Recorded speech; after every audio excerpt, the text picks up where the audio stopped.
Hello guys, welcome back. दोस्तों, आखिरकार makers को ये पता चल चुका है कि रजत दलाल धमकियां देता है। और वो भी पता कब चला, जब रजत दलाल ने शिल्पा के साथ बदतमीजी करने की कोशिश करी, धमकी देने की कोशिश करी। उस वक्त पता चला कि अरे रजत दलाल तो बहुत गलत आदमी है, ये क्या कर रहा है, धमकियां क्यों दे रहा है। और इससे पहले वो कई हफ्तों तक विभिन्न पे चढ़ा हुआ था, धमकियों पे धमकियां, गालियों पे गालियां। ये मार लूंगा तेरी, वो मार लूंगा तेरे मुंह में, ये दे दूंगा, वो दे दूंगा। ये सब मेकर्स को नहीं दिख रहा था। अविनाश से फिजिकल हुआ था, वो सब मेकर्स को नहीं दिखा। लेकिन इस बार जब शिल्पा को उसने लपेटे में लिया, तब इन्हें रजत दलाल की गलतियां दिखाई दी कि अरे रजत दलाल, ये तो तुम बहुत गलत कर रहे हो भाई। कितने डबल स्टैंडर्ड लोग हैं, कितने दोगले लोग हैं। कुछ भी नैरेटिव सेट करके ऑडियंस को दिखाने की कोशिश करते हैं। और सबसे बड़ी भूल और सबसे बड़ी गलती इनकी ये है कि इन्हें लगता भी ये है कि जैसा हम दिखाएंगे ऑडियंस वैसा ही सोचेगी, समझेगी। मतलब यहाँ पे शिल्पा को क्लीन चिट देने की इन लोगों की कोशिश हो रही है। देखिए, मैंने तो ये देखा है कि शिल्पा हो, उससे पहले एक पूजा भट्ट आई थी, उससे भी पहले कई लोग आए होंगे बॉलीवुड से। इन लोगों की कभी कोई गलती नहीं होती है। इन लोगों की कभी कोई गलती, किसी भी सीजन में, किसी भी एपिसोड में कोई गलती नहीं होती है। शिल्पा को विक्टिम अब बनाया जा रहा है कि अरे रजत दलाल शिल्पा से बदतमीजी कर रहा था। तो सब लोग जो तुम्हारे करण वीर थे, आई मीन करण और एक अर्जुन, जैसे कि विपिन और करण, ये लोग क्या कर रहे थे, तुम्हारा सपोर्ट क्यों नहीं किया।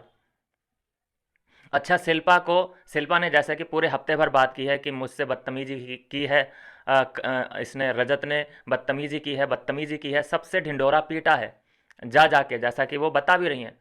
लेकिन उस वक्त बदतमीजी नहीं कर रहा था जब ये शेरो शायरियाँ करता था, ऊट पटांग हरकतें विपिन के साथ और अविनाश के साथ कर रहा था। शिल्पा जी को उस वक्त रजत बहुत अच्छा लग रहा था, उस समय बदतमीज़ नहीं लग रहा था, या मेकर्स को भी बदतमीज़ नहीं लग रहा था। अचानक वो बदतमीज़ हो गया जब शिल्पा पे आन पड़ी। तो डबल स्टैंडर्ड नहीं है ये तो फिर और क्या है। तो मैंने तो ये अक्सर देखता आया हूँ और मुझे लगता है ऐसा होता भी रहेगा कि जो बॉलीवुड से आता है, जैसे कि अब ये शिल्पा जी, पहले पूजा भट्ट आई थी, इनकी कभी कभी कोई गलती नहीं, मैंने नहीं देखा कि इनकी कोई डांट वांट या फिर इनको रियलिटी चेक दिया हो किसी ने। ये सीधे सीधे डबल स्टैंडर्ड ही होते हैं कि जब तुम पे आन पड़ी तो रजत गलत है, और जब तक किसी और को धमकी दे रहा है, किसी और को टॉर्चर कर रहा है, तो तुम्हें बड़े मजे ठट्टे मार मार के तुम हंस रही हो, मजे ले रही हो बैक सीट पे बैठ के। और यहीं पे मेकर्स के भी डबल स्टैंडर्ड दिखाई देते हैं कि हाँ, शिल्पा को अगर इसने तू तू किया है, तो यहाँ पे अब रजत गलत है। और यहाँ पे अविनाश ने कितना झेला है रजत को, विपिन ने कितना झेला है रजत को। उस वक्त सब ने अपनी आंखों पे पट्टी बांध रखी थी। उस वक्त तो कंटेंट मिल रहा था ना, उस वक्त कंटेंट था। लेकिन अभी ये कुछ आगे ज़्यादा ही बढ़ रहा है रजत।